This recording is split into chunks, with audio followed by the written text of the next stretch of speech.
Hi, you guys. Let's see. Hi, everyone. Oh, got it. We're live, and I just haven't done a Facebook Live in a long time, and so they changed the format a little bit. So it took me a little bit to get on, and I am so glad to be with you. I am Kim McLaughlin.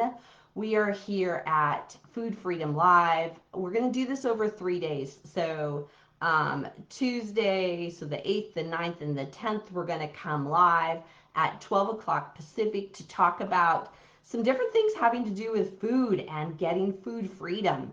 And I'm super glad to be here. As you can tell, I haven't done a Facebook Live in a very long time. So this is super good. Usually I do these on Zoom, but I wanted to really come and get everybody in a live format. So here we are. Food Freedom Live. What is this? This is where we're going to start talking about how to have freedom with food and how to be and feel more empowered around food and feel more peaceful with food. And that's what I'm all about. If you want to get more information, you can always go to feedyoursoulunlimited.com, and that's where I have my blog. I've got a podcast, Feed Your Soul with Kim. Lots of things going on where you can learn more. And actually, at the end of this video, we'll talk about some ways that you can get more help because overeating and dieting has been a lifelong struggle for people. So we can't really think that over 3 days, a half hour each day, that we're going to have total food freedom. But this is the part that gets you going in the right direction to have more food freedom. So I'm looking forward to talking with you more about it. Today, we're going to talk about the diet mindset, and tomorrow we're going to talk about emotions in eating, and on Thursday we're going to talk about my top component that I use to help with food and to have food freedom. So please watch all 3 videos. I'll have the link below if you're watching and you haven't signed up to get all the information. I can send, if you I'll put the link in the notes, and then you can go in and sign up and get the all the logins and all the particulars you might need about what's going on. So when I talk about food freedom, I think the first thing I thought of when I thought about having freedom with food is about diets and the diet mindset. So I actually looked here. I've got it right in front of me. Today I just looked up what the dieting business. Dieting is a business, and when I think about dieting and how it's affected me during my life and how it's affected my clients, what helps is when I start putting it in context of what is. First, we're going to go into like what is a diet. We'll talk about that today so you get kind of clear, because it's become kind of fuzzy over the years as far as I'm concerned. It's been a little fuzzy. And there's also the business. So the business of dieting, I've got it right here in front of me. It says dieting, and I just looked it up on Google. The global market for weight loss will grow from 254.9 billion with the B, 254.9 billion in 2021. It will grow from that number to 377.3 billion with the B by 2026. That is a huge industry. So when we talk about dieting, I'm going to talk more about that idea of how we've really embraced the idea of dieting. And I want you to really consider you've been sold to. You've been sold to by this $254.9 billion industry that wants you to buy. And when I think of an industry that's actually growing, it's growing industry. By 2026, it'll be 377.3 billion with a B. That means it's not working. guys, it's not working. So what I want to do is talk about what does work, what's a different way to look at our bodies, what's a different way to look at food, because if we just go with the same old, we're going to get the same old result, which means dieting, then not dieting, and binging, and this kind of circle that we go in. So why I thought about doing this Food Freedom Live right now is because we're in the start of the new year. And when I think about it, there are really two times of the year where we're sold to in such a large way. We're sold to about diets, and that is at the first of the year and at they call it swimsuit season, quote unquote swimsuit season. So at the first of the year, we're sold about diets because we've what we're told is that we've eaten too much, we've gotten too fat over the holidays, and we need to restrict and we need to diet. And that it, the I noticed the ads for weight loss were hot and heavy over Christmas. December, there was absolutely a start of these kind of ads that are selling to you this idea of a diet. And remember, they're selling to you so that you buy it. Um, and they're doing it because it works. No, let me tell you. They're doing it because the selling of it works. The actual diet process doesn't work, but the selling to you works really well. And then what will happen in a couple of months is we'll get sold into bikini season, and we'll get sold into kind of you have to restrict, you have to diet in order to be bikini ready, to wear the shorts or the tank tops, because obviously we can't wear a bikini or shorts and a tank top if we aren't a certain size. And that is another area that I think is really, really mistaken for us to buy into, because we're sold that our bodies don't look good and that we have to be really thin in order to wear certain clothes, when that isn't it isn't true. And also what this whole industry does is sell to us the idea that we can't be happy at the size that we're at, and we can't be joyous. I think about the whole the process of advertisements, and you'll see, who are the happy people, the thin people, the people who've dieted. Who are the sad, the frustrated, lonely people? Are the people that are overweight or over whatever weight is determined to be overweight, because really whatever is determined to be overweight, quote unquote, at this point in time is actually what's normal and what most people look like. So we're sold this idea of being something that we have to be. In order to be happy, we have to be thin. And if we're not thin, we're not happy.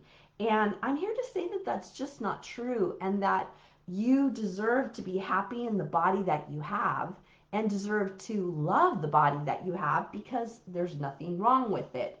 And when we look at dieting, um, we're told that we're just not okay, and you guys, we've bought into it. And when um, when we look at the dieting mindset, how do we know? Like, how do you know? I found this is fascinating. Is how do we know anymore when we're being sold to? Because it's become a uh, um, a process of selling to us, and now it's using kind of these other words have been co-opted. It used to be about losing weight, lower calories, fat free, all those kind of things, and now it's healthy lifestyle. I find is fascinating. Or i need to be I need to have a healthy body, and the kind of idea that's put to that is that you don't have a healthy body if you have a body that is considered overweight or considered fat. And that's not what I talk about with my clients, is that that's not the measure of health. Your size is not the measure of health. Your cholesterol, where your cholesterol is, your heart rate, your lung capacity, um, how your body works, that's a level of health. Um, you might be low in hormones, like that's health. Weight is just your body. And so I want to also have you think about distinguishing about, have you been sold to that your body is not healthy when everything about my body is super duper healthy.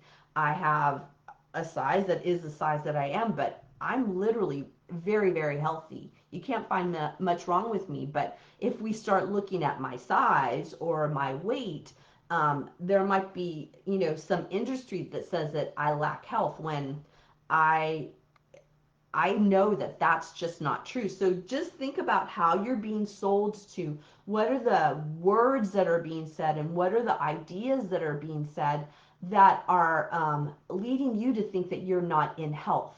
And think about what the markers are that really do show whether you're healthy or not healthy.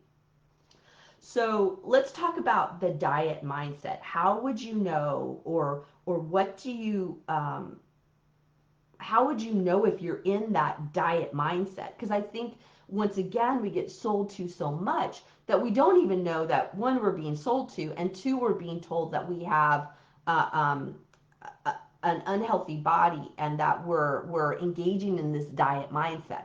So the first thing I think of is that the idea of the diet mindset is that we have to be a certain size, and that it's interesting. I don't know if you all have had this, um, but have you ever been had this idea of a number in your head? I used to have an idea of a number in my head that I was supposed to be in order to be healthy. That if my body was at this number on this scale, that then I was healthy. And what was interesting to me is that I never was at that number except at one point in my life when I was very, very young.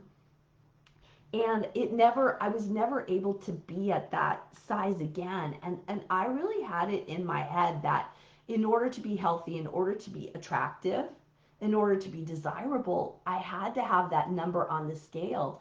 And I think you all can imagine that, if you have this idea that you have to be at this certain number, if you don't reach it, then what's the translation to me? Before, it used to be, I'm not healthy, I'm not attractive, nobody's going to want to be with me, I can't wear a bathing suit.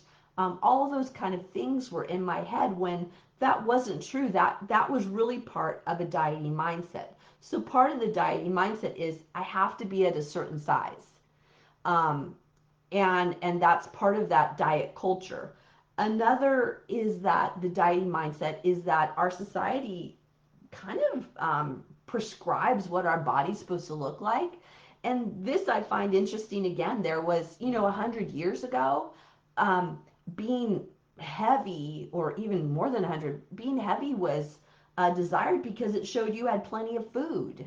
So you had plenty of food and your body was larger, which meant, oh, you don't have to work in the field, you don't have to work outside, because your body is this larger size. And then we had these things coming up about being really thin, And I don't know about you, but my body is never going to be like straight and thin. But there was a time in our culture that was the aspiration was to be like that, when not many people can be that size, but it was a societal norm. And then became the being really curvy, like having a small waist and large hips and a large booty. And my body doesn't really look like that. I'm short and I'm not curvy round like that. I look different than that. So there are these societal norms that we think we're supposed to look like. That goes along with that, having that bikini ready body. It's like, well, mine never looked like that. Mine just looked like mine, and I wear a bathing suit because I want to swim. And that is a societal norm that also engages in that dieting mindset. The other thing that is part of a diet mindset is that whole idea of being number driven. I talked about that just a little earlier for myself, about having this number on the scale that we think we're supposed to um, have, and that if we don't feel attractive, and we don't feel like we're okay, right? We're not good enough. We're not good enough. So think about that. I'm not good enough unless this number on the scale, I have this number on the scale. Who I am, who I am is not good enough unless I have a certain number on the scale. That to me sounds really strange when I really think about it. And that's something that I talk a lot with my clients about. So literally who you are and your value on this earth is prescribed by the number on the scale. Think about that. And that means that me being a mother and all the good things I do as a mother, all the good things I do as a wife and a friend and a person and a volunteer and a business owner, all those things are negated. All those good things, who I am and what I do, are negated by the size of my body. And that's what happens when we really engage in that dieting mindset, is that we forget who we really are and how fabulous we are because of that number on the scale. So I'm pointing these things out. Some of these might fit for you and some of these might not fit for you. But I want to point them out because I want to today challenge you. Have you challenge yourself about, wait a second, what is that diet? Do I have that dieting mindset? Is that part of who I am? And really start challenging, does that really fit for me? Is that really what I want to think about myself? Because um, I'm here to tell you it's not true. The number on the scale is not who you are. The other thing I think of about diets, with aside from the dieting mindset, is like, how do you know if you're on a diet? Because they've been so, once again, co-opted, and calling them, diets are often called healthy lifestyle, healthy living, healthy eating, clean eating, um, are all kind of code words, I think, for diet. But I want you to consider, are you on a diet? Have you been on a diet? What would you call a diet? And I will not tell you certain uh, places if they're a diet or not. You have to decide this for you. You have to decide. And one of the ways to know, is it a diet, I think, is by noticing if it comes from a place, are you eating from a place of deprivation? Deprivation meaning there are forbidden foods. There are foods I can't have, foods I can't keep in the house because they're dangerous. I'll eat them. I remember I used to, oh my God, a long time ago, I used to have my boyfriend that I was living with at the time, hide the cookies so I couldn't have them, and is like, hide the cookies because they're for my forbidden foods and you can have them, because he wanted them in the house, but I couldn't have them around because I couldn't control myself. That's literally how I felt. I couldn't control myself around those foods, so I needed them either gone or he had to hide them. Problem was, is I could hear him getting into them, so I knew where they were based on, the sound of the cabinet, and the thing that was being opened is like, I know where they are, and that made it really difficult because um, I didn't think I was allowed to have those foods. So are you focused on deprivation with your food? Is it from a place of, I can't have these things. I can't have these things in the house because I can't be trusted around these foods. And what I want to say about that is that when you have food freedom, you can have those foods or not have those foods in the house as you see fit. But if you don't have them in the house, it's because you don't want them. If you have them in the house, it's like, it's just not a big deal. And that to me is a huge win with food freedom, is that I can have food in the house. I have all those things, all those kind of forbidden foods, I guess, what some people might not want to have in the house because they're dangerous, but I have them in the house and it's just no big deal. When I had my breakfast this morning, I didn't think about them. When I have them for lunch, they're not something I'm going to eat because I've made peace with food. And when you make peace with food, you can have these foods in the house because my daughter likes them, my husband likes them, heck, I like them.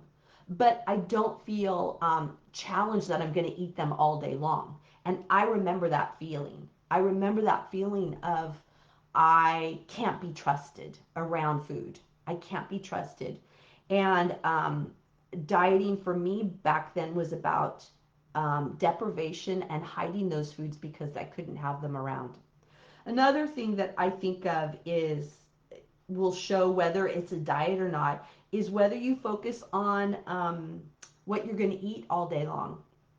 I remember I've been on diet plans, many diet plans, and I remember there was one that like I would plan out what I wanted to eat on Saturday. So today on Tuesday, since I knew I was going to eat more because we were going to a party or whatever, I'd want to eat more on Saturday. So I'd eat less today so that I could eat more on Saturday. Well, that meant I was hungry today and couldn't have what my body needed today because what I was going to eat on Saturday. And also, how in the heck would I know what I'm going to eat on Saturday? I don't know what I'm going to want on Saturday. And it was this interesting thing of focusing on food. So I had to figure out what I'm going to eat because I want to be prepared for later on. I do that somewhat in terms of the only time I do that is like, if I know we're going to go out tonight, I won't eat a larger lunch. So, because I don't want to go out to a restaurant and be full. I mean, that just kind of doesn't make sense. So there's a way to kind of eat in a way that notices what your plans are for later in the day, but it's not from a place of deprivation. We're not depriving ourselves. And so when you're not depriving yourself, you don't think about food all day long. It's like, oh, you do this internal check. What I talk with you all, and we'll talk more about as this week goes on, is the idea of intuitive eating and how we get back in touch with our body to know what our body needs and what our body wants and what our body is craving. And I got to tell you, it's not sugar all the time and it's not carbs all the time. People will tell me like, well, Kim, if I intuitively eat, I'm going to eat sugar all day. I was like, I go, no, you're not. You're not going to want it. If you literally are in touch with your body, you're going to eat what your body wants. And yes, sometimes we eat for emotional reasons and we eat what we call fun foods, but it won't be every day, every meal because it doesn't feel good to eat like that. Just like it doesn't feel good to eat. I mean, I'm not going to eat salad all day, every day. Like, I need some protein, I need some carbs, I need some other kinds of fat in my diet. So I'm not going to even eat that way all the time because that's to me is deprivation also because it's not kind of, a variety of different kinds of food. The last thing I want to say about whether it's a diet or not is whether it's good food versus bad food. We only eat good food, and good food would be generally, from what I hear people talk about, is no fat, all vegetables, lean protein. If you have a protein, no sugar, no carbohydrates, and so it's determining these foods are good and I can have those, and these foods are bad and I can't have those. And when we set up good versus bad, then we're setting ourselves up for a diet. And when we're on a diet, we're going to binge. So what I want to talk to you in terms of that is like what happens when we're on, why are diets bad, right? Okay, let's go there. Why are diets bad? Because what happens is if you think of a circle, this is kind of the best way I have to describe it. A circle, at the top of the circle is dieting and restricting. And we diet and restrict. This is how we know to deal with our body, to deal with weight issues, is to diet, restrict, right? And so if that's at the top of the circle, you move around the circle, and down here, we end up binging. It happens at a certain point in time. If you restrict and restrict and restrict, you're going to binge and you're going to feel out of control. And it won't be necessarily a day, a week, it could be a year. And I've had that where people talk to me about dieting for a long period of time, and then they diet, right, the top of the circle, and they move down to binging. And it's because the restriction makes us want the food. It makes us want it, and then we're going to binge. And then what happens is after we binge, we feel bad. We move around the circle to like at the, quarter till time, if you make it a clock kind of circle. And what happens is then at that point, we are in shame and guilt. I feel bad about myself. I can't believe I did that. I shouldn't do that. I'm gaining weight. I don't like the weight. And so what we do is after that, we come back to the top of the circle because the only thing we know how to do is to diet and restrict and stop eating. We have our good foods, which are all we're going to eat. We focus on food all the time. We have deprivation because that's the only way we know how to deal with it is restrict. And then we go through that cycle again and again and again. And that's why diets don't work. Okay? I know this is a lot of information, and I want you to just consider which part of this information kind of fits for you and kind of feels like it's kind of matching for you. And just think about that. And I encourage you to do some things like do a little journaling. I wrote down some ideas, um, and I journal about what is dieting to me. What is dieting to me? And as you become to know that, you can see whether the way that you're eating is dieting. Is the way that you're eating a diet? And look at that, because of all the things I've talked about, we're what I'm telling you is that when we go into diet, we're going to binge at a certain point in time, we're going to feel shame, and we're going to then diet again. And we're going to go round and around. And that's why our weight goes up and down and up and down. And we really dislike ourselves. The other thing I want you to think about is, are you focusing a lot on your weight and your size? And what is that to you? Are you getting on the scale every day? Are you wanting to know whether that number's gone down? Because what I know about being on the scale personally about being on the scale is it's never low enough. I could lose a pound and that's not enough. I could lose a quarter pound and that's definitely not enough. If I stayed the same, that's horrible. If I increase, that's horrible. And so it never felt like enough. I never felt good enough. And I never felt that I was at the right weight. And so I want to present over these 3 days is the idea of eating intuitively. And part of where we start with eating intuitively is we have to get clear on our dieting mindset. Each of us have to get clear. And for me, I still find times where the dieting mindset will come in my brain, and I'll kind of get taken over by this idea of eating in a certain way, and I'll think, wait, Kim, that's dieting, that's restricting. Wait, what's going on? And I'll have a little talk to myself and go, Kim, what's up? Because what I know is that eating intuitively is really counterculture. It's radical. It's radical. People don't talk about this. But when we eat intuitively, we get back in touch with our body. And we get in touch with what our body needs, and really ditch that diet so we have food freedom. So these are some things I want you to think about, and really having that journaling about what is dieting for me, and really get clear on that for you. Over the next 2 days, tomorrow we're going to talk about emotional eating. That is a huge component of overeating. Yes, we all eat for emotional reasons. It's just how often do you eat for emotional reasons, and how long does it go on for, and how do you feel about it? And we're going to talk about that in terms of emotions and how that really affects eating. And then on Thursday, we're going to talk about one of my favorite components that helps you move out of overeating and dieting into intuitive eating. And we're going to talk about it because I want you to go away. I never want you to leave, or I don't plan to have you leave feeling upset, but more just kind of going, that's interesting. And I want you to have tools that you have something to do and a different way of looking at it. So today is really looking at dieting differently and thinking about that.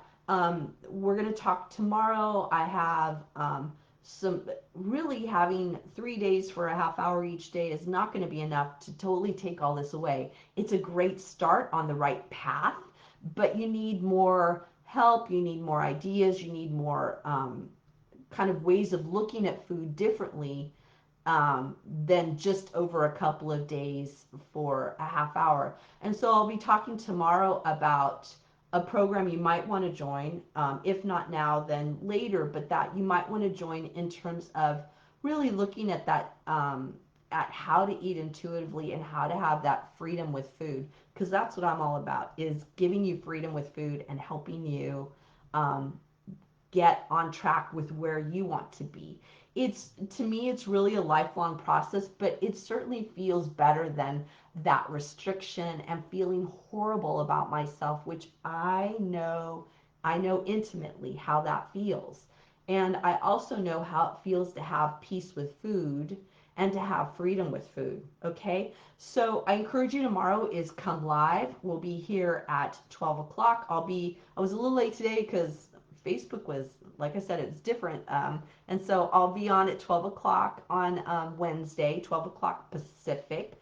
Feel free to join us live. I actually didn't engage in having comments. So tomorrow, please feel free to give me comments. Also, email me some comments on what you think, what your takeaways are, because I would love to know. And actually, leave them if you watch this video later. Leave comments below. I'd love to hear what you think and what's coming up for you, because this is powerful stuff. And like I said, it's really radical. It's really a different way of thinking about food and thinking about your body, and and thinking about whether dieting really works, and having that kind of talk with yourself about, well, what's really true about dieting, and looking at that. So if you're seeing this on the replay, thank you for joining. Those of you who came live, thank you for coming live. And I will see you tomorrow, 12 o'clock Pacific.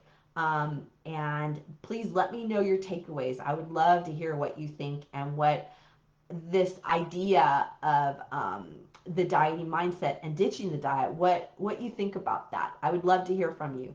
So I'll talk to you tomorrow. Have a great rest of the day. Bye, guys.